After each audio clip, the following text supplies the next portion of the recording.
Please the court. Please introduce yourself to the jury. My name is Sergeant Lawrence Smith with the Jacksonville Beach Police Department. And how long have you been with part of the Jacksonville Beach Police Department? Been with them for a little over 19 years now. Give the jury an idea of your training and experience that allows for you to be a sergeant in the Jacksonville Beach Police Department. There's a process. Become a sergeant, you have to be a corporal first, and there's processes you have to go through to kind of prove yourself to be able to supervise and lead others in all aspects of law enforcement. That would be the way you became a supervisor, but it also goes back to your own training, personal training. Are you a sworn law enforcement officer? I am a sworn law enforcement officer. Did you graduate from the police academy? I did graduate from the police academy, yes. And in the beginning of your career, what kind of work were you doing? At the beginning of my career, I started off as a patrol officer, and I also was very interested from day one in crime scene investigations, so I joined the department's crime scene unit. At the time, we were called evidence technicians. We have since changed that name to crime scene investigators. But I joined that, and I was kind of the boots on the ground investigator for about 5 years until I was promoted. You were promoted first to a colonel, then to a sergeant. I was promoted first to corporal, but I was able to remain a crime scene investigator as a corporal. It was 2014 when I was promoted to sergeant, and at that time, kind of promoted your way out of those duties. Explain for the jury who's probably familiar with the Jacksonville Sheriff's Office, is the Jacksonville Beach Police Department part of the Jacksonville Sheriff's Office? No, we're not part of the Sheriff's Office. We're a total separate entity from the Sheriff's Office. We work hand in hand with the Sheriff's Office, but most of all of our investigations are investigated in-house with our general investigations unit. But also we could use other entities like the Sheriff's Office, and even we use federal agencies like DEA or ATF. Is it fair to say that the Jacksonville Beach Police Department is much smaller than the Jacksonville Sheriff's Office? It is much smaller. It's a smaller land area, and I believe you have 71 sworn officers that are in Jacksonville Beach, which is about a 5 square mile area of land. But it's surprisingly, we can go from, I believe we have about 23,000 citizens, but on the weekends, the beaches out there, we can go up to probably 50,000. So we wind up policing more than just our citizenry. Thank you, Sergeant. If you could just please pull the microphone up a little bit higher, since you're so tall, I may have a hard time capturing your voice. Just keep your voice up. There is no microphone. Oh, there's no There's a body mic there. There you go. That works much better. Thank you. So the small 5 square mile area of Jacksonville Beach, is that still part of Duval County, Florida? That is part of Duval County, Florida. It's one of the I guess there's 4 counties: Duval, Jacksonville, which is considered a county, or considered a city, Atlantic Beach, Neptune Beach, and Jacksonville Beach, all part of Duval County. So I want to turn your attention to February 16th of 2022. Were you working that evening? I was. And when did you first become aware that there was an incident in Sanctuary Parkway in Jacksonville Beach? I believe it was late. It was around 7:50 or so in the evening. It was either dusk or becoming or dark as it was.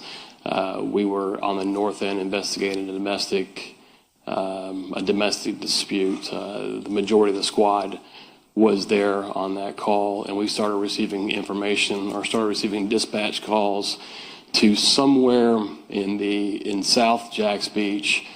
The calls, I would say, the dispatchers knew something was going on, just couldn't quite pinpoint it, but they were receiving enough 911 calls to realize that something was happening, so they started dispatching us down there until things got figured out while we were en route, basically. And did you hustle down there? First call came out, I believe, might have been a vehicle assist. Wouldn't respond. You wouldn't hustle down a vehicle response, but the frequency of the calls picked up, and by the time I got to where I was to about Beach Boulevard and 3rd Street, I was going in emergency mode based on the information that we were getting from dispatch.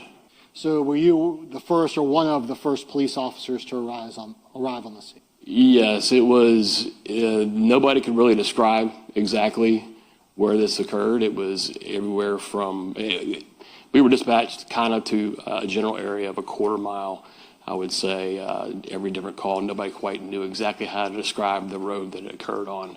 And I went down, I happened to be the first to come across the road that it was on, which was Sanctuary Boulevard. And Sanctuary, I guess if you're going south on it, it dead ends into Butler Boulevard. Yes, Sanctuary is a feeder from the residence or from the residential area of Jacksonville. It's a feeder road into J. Turner Butler Boulevard. I guess the other side of Butler, just a little bit further south, turns into St. Johns County. Yes, very, very close, very close. It was close to not being in Jacksonville Beach. It's very close, quarter mile. Describe for the jury what happened when you arrived at this vehicle, what you saw. Well, I guess you have to kind of describe the road to make this understand. It was a 2-lane, one lane road, if that makes sense. It was a north and south travel lane, but each lane had lane was wide enough for one car, and they both there's curbs on each side. And there was one of those lanes that went south, and then there was kind of a ditch, and there's one of those lanes that went north back to Jacksonville Drive, which is the opposite side of JTB. These lanes, once you entered these lanes, you were committed to going to JTB. There was no backing up or turning around. Or if you were in there and there was a problem that was in there, you were stuck in there. And that's what I found when I got there. I found a bunch of cars stacked up behind the victim's vehicle with the hazard lights on. Cars were just stationary, sitting there. And that was probably a good 200 feet of cars. I don't know how many cars that would be. I had to, because the lane is so narrow, I had to drive pretty much in the grass on the curb to get around everybody, and that's where I came across the Volkswagen in the road with Mr. Bridegan. Would you describe this area as dark? This area is, I would have to say, by far probably one of the darkest areas in Jackson Beach, if not the darkest area in Jackson Beach. It's dark enough to where you safely say at night with no moon, you can't see the hood of your car. It's that dark. And this area of Sanctuary Parkway, are there homes that are adjacent to the road, or is it woods? It's woods. There are woods that divide the homes that are on the west side, and there's kind of a swampy area. Then there's the northbound Sanctuary Boulevard, woods, and then you've got homes on American Avenue. So you get out of your patrol vehicle? Yes, I got to the scene. I noticed Jared on the ground. His flashers were on. I get to the scene. I see Jared lying there. Jared's face down in a pool of blood. I sort of get focused on him. Our initial response, we're trained to make sure that that the scene is safe, make sure the scene is safe, make sure the scene is not active. That's our first thing. We've got an overload of sensory when we get to a scene like this, because we don't know what we have, and we're trying to figure it out very, very quickly to get the scene safe and figure out and integrity of this case. So I initially got out of the car, thought to myself originally, hey, this is kind of a funny place where somebody would commit suicide. I initially thought it was somebody that got out of the car and shot himself, the way the body was situated, the way he was laying, and the pool of blood around his head. So I just want to make sure the jury heard this right. He was face down? He was face down, and I say face down, he was face down on one cheek or the other. He wasn't face down on his forehead. He was face down on I don't remember which cheek it was, but one cheek or the other cheek.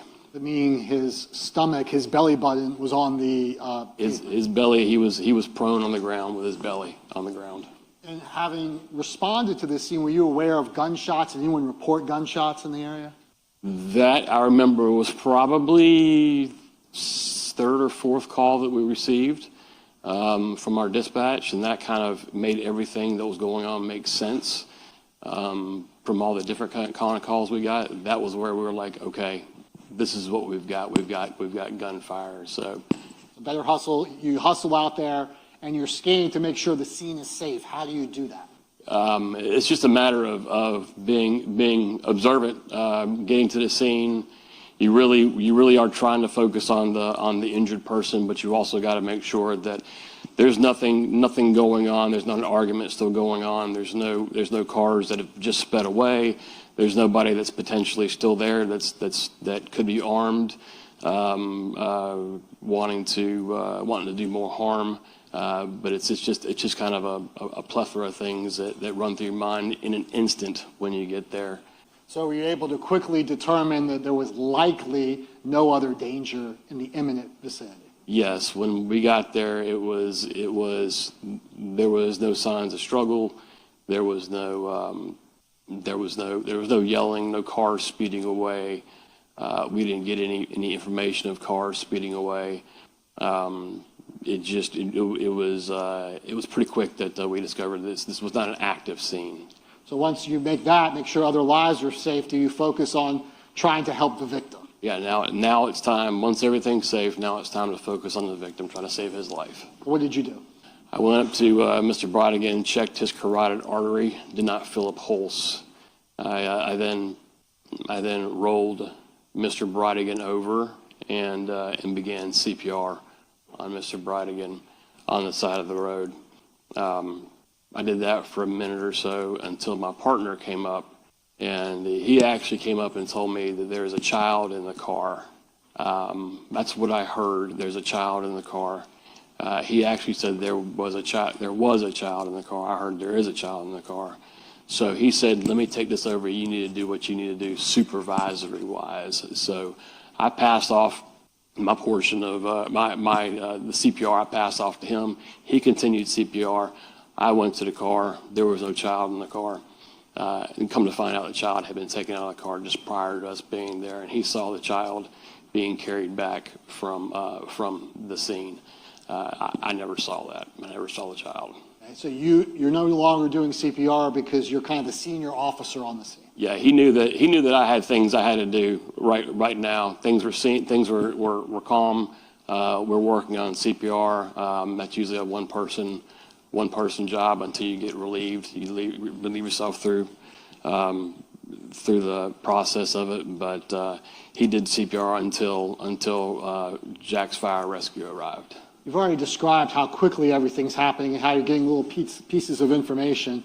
What kinds of information were you gleaning while you were doing CPR on Mr. Bridegan? Well, like I said, my initial thought was that he committed suicide. I don't know why. I don't know why that came to my head, but it was my initial instinct. And as I rolled him over, I noticed 2, if not 3, shell casings under or near his body, and at that point, obviously, I realized that it was more than just a suicide. Typically, people don't shoot themselves multiple times. Absolutely not. Okay, yes. fair enough. And there was no gun on the scene. Didn't see a gun. Did you notice anything on his hands? Yes, I did notice. Well, I got. Excuse me. Yes, sir. Take your time. I've dropped the mic a dozen times. It's still on? Did I break it? Okay.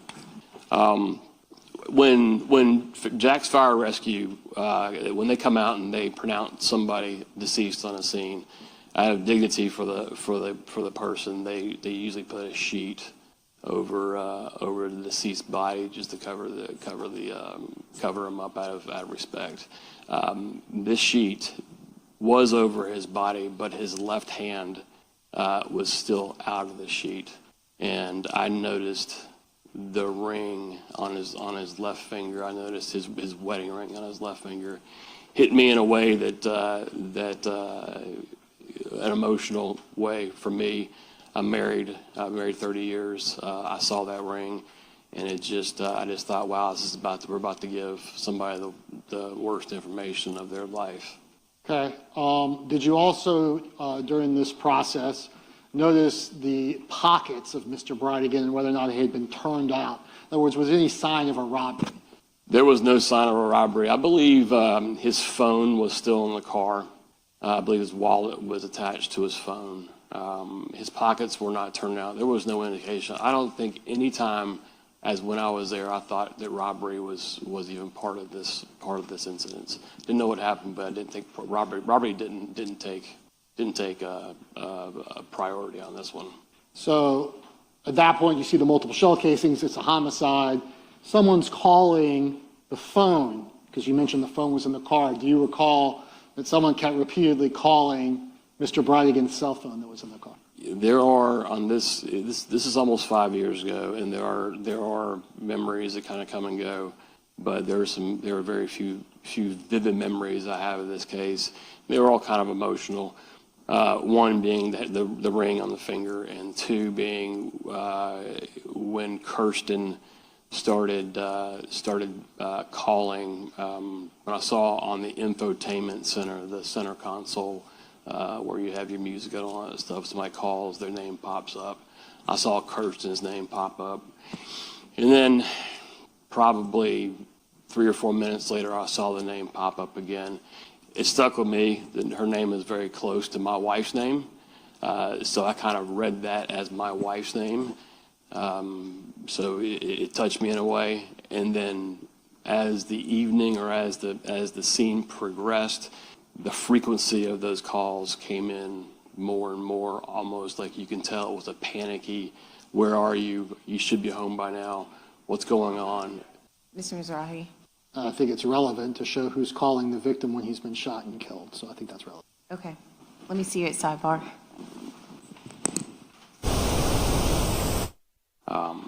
Does the blood in the car indicate that the victim was in the vicinity where that blood was located when some of the bullets hit him? Yes, and some of the bullet strikes in the car would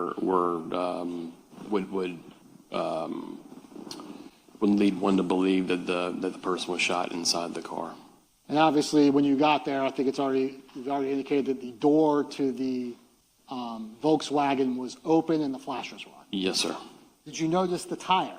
Yes, I did. There was a tire that was mostly in the middle of the road, enough for a road obstruction in the road in front of the vehicle. And I noticed the Volkswagen was kind of cantered on the road to where it was possibly he might have been getting out of the car to move the tire, or the tire was definitely impeding his traffic. And you don't know whether the tire had been moved by the victim to any extent, if at all? No idea. We'll go through a few of the pictures so you can describe what you've already described so the jury can get a visual of them. Okay. We'll go through them relatively quickly. We're going to call another witness to go through them in detail. But was a video, a walkthrough video conducted by one of your evidence technicians? There was, yes. Is that what we see here in State's Exhibit 3? I'm not seeing it moving, but I believe it is. It's not moving, but that's a still of it. Okay, so yeah, more likely that is. With the flashlights, it was so dark back there, you had to use flashlights to kind of light the scene. The camera said flashlight would make it, yes. Now that I hit the button, you can actually see it moving. Yes, and there's a lot of flashlights going around.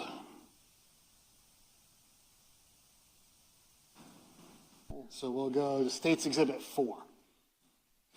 You were describing the two lanes. If you could use your picture up on your screen to show the jury the southbound lane, they can see obviously the vehicle, and then the northbound lane. Is it a touchscreen? It is a touchscreen, just like Okay, 99. so this is going to be the southbound lane, kind of curves around and goes out to JTB. And this is the grass median right here that I talked about, kind of a swampy area here, about 20 feet or so of grass. It gets wider and it gets narrow in certain spots. And here is the northbound lane. You can see the two curbs here that would make it possible for anybody, this happened on the same side, make it possible for anybody to either turn around or go around somebody. And now we're going to fast forward to some pictures that show Mr. Bridegan, albeit with the sheet covering him. Everyone to know, showing you State's Exhibit 8 and then State's Exhibit 9. What are we looking at here? We're looking at Mr. Bridegan's body next to the vehicle. This is after he has been rolled over by me for life-saving try or life-saving attempts. What stands out with this, like I said earlier, his ring finger was outside of the white sheet, kind of near the curb. So I actually requested another blanket just to cover his hand. And we see a lot of people out there working. Are those members of the Jacksonville Beach Police Department? These are all members of Jacksonville Beach Police Department. And we obviously see a large tire in the road. Is that the tire you referred to? This is the tire we referred to, yes. Okay, I am going to fast forward now to State's Exhibit 20. Again, there is some images of Mr. Bridegan in these photographs. So fast forwarding to 20. What are we looking at here? Are we referring to his left leg? Well, no. Well, first of all, the pockets. What do we notice about the pockets? Oh, pockets are in. Pockets are not, have not been touched or turned out, which would indicate this wasn't going to be most likely wasn't a robbery. You think pockets be turned out, wallets be taken, cars. See that rescue had tried some additional life-saving measures. That's not something you did. That's something rescue did. That's rescue does to check for any sort of life or any sort of, I'm not sure what they're looking for, but See some placards here. Is that going to be marking of potential evidence like shell casings and projectiles? very well could be. I'm not sure. It might actually be the marking of his body there, but you can see in number 4, that's a shell casing. So that's what you described when you got there. You're like, oh, wait a second, this isn't a suicide. Yes, this is when I rolled him over and I started seeing these things, and it really kind of brought it together. Fast forwarding to 25. Is that the ring finger that you described? That is the ring finger I described, yes. Fast forwarding to 28.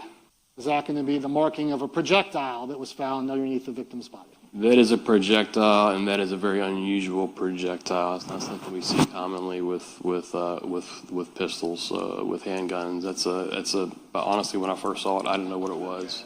I can ask some more questions to lay a foundation. You know? All right, you may. Yes, that's a. Well, let me ask you. Sergeant, let me ask you a question.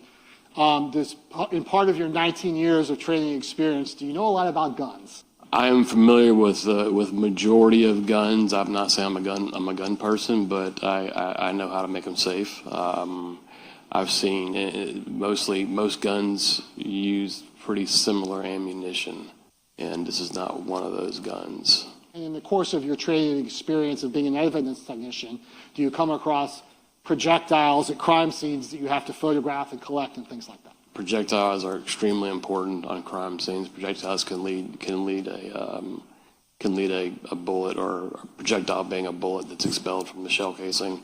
That can lead back to a gun, which can lead back to a suspect. And we have experts that will be coming later, but just based on your first glance of this, you thought it was an unusual type projectile. Excuse me. I originally did not know what that was. And then fast forwarding to number 36, stage 36, what are we looking at here? That is blood in the car, and up near the steering wheel, there is a bullet strike. Okay, so the red, what you've just circled is a bullet strike. If you could go now and circle where you see blood. Down here is where I'm seeing the blood in the car. And that's obviously on the inside where the gear shift is and away from the door. That is, yes, that is the center console. It would be where the driver's right side would be. And then I guess we can go back to stage 36, 34. Do we also see some blood here? Yes, there was obviously there's blood here, and there was blood, I believe, that was kind of up in this area here, but there definitely was blood along this B-pillar / door frame. As a sergeant in Jacksonville Beach, were you the lead investigator, or did other detectives take control of the investigation of the case? I was not the lead investigator. I was the lead investigator is going to be part of our GIU unit. They're the ones that take over. I supervised. I was not the lead CSI either. I supervised the unit, the CSI unit, as kind of a support role for them. Extra eyes, a little more. Just basically in a supportive way to help them get their job done, worrying about, things about search warrants and the importance of certain evidence. So just because you've been doing it for a long time, you kind of helped out and watched out, but you were not the lead investigator. I was not the lead investigator on this, no. Have a moment, Your Honor? Yes. That's all the questions I have, Your Honor. All right, thank you. Cross? Good afternoon, Sergeant. Good afternoon. You told the jury just how dark it was at the sanctuary where this homicide occurred. Did I understand that correctly? Yes, sir. That's a really short distance between where that dark road starts and JTB starts, correct? Yes, I would equivalent to about two blocks, 2 city blocks. And although Jacks Beach isn't huge, relatively, that's a very small part of Jacks Beach. Yes, And you being a law enforcement officer in Jacks Beach, as long as you have, you know that it's not dark everywhere in Jacks Beach, correct? no, this is definitely probably the darkest area in Jacksonville. Sure. But as soon as you leave that area, you get into residential neighborhoods that have streetlights. Either you get onto J. Turner Butler Boulevard, or you get into a residential area with street lights. Yes. Right. And if you, let's say you go to JTB, of course, that has streetlights. Yes, sir. And if you go toward where the shopping center is on the back road, like Nor Grande, there's, Jacksonville Drive. yeah, Jacks Drive leads you right to 15th Street, right? The road that goes from Jacks Beach all the way up toward the police station. That's going to be South Beach Parkway, which turns into 9th Street. Okay. South Beach Parkway, where the hardware store is, and all those businesses. That would be Marsh Landing Parkway, South Beach Parkway, And that's all J. well. Turner Butler. Those are all kind of in the same area. They kind of intersect in the same area there. But my point is, it's all well lit in that area, Oh yes, it's all well lit. going all the way up toward the police station. I would say yes. The lights are amber lights. I say not well lit, but amber lit, and you can understand the lights are. I mean, it's not like this, but there's definitely lighting. And there's sidewalks where people are walking up and down all the way up to the police station. Yes, And there's parks that you pass. yes. There's a park, South Beach Park. So when you talk about just how dark it was that night at that time, you were talking about just a very, very small part of Jacks Beach that was so dark you couldn't see the hood. Very small area of Jacks Beach that is consistently dark. Thank you very much. No further questions, Your Honor. All right, thank you. Any redirect? No, Your Honor. May this witness be excused? He's excused for now. He is subject to recall, Your Honor. All right, Sergeant, do you understand what that means? Yes. Okay, thank you. Just stay in contact with the attorneys, okay? All right, thank you. Thank you.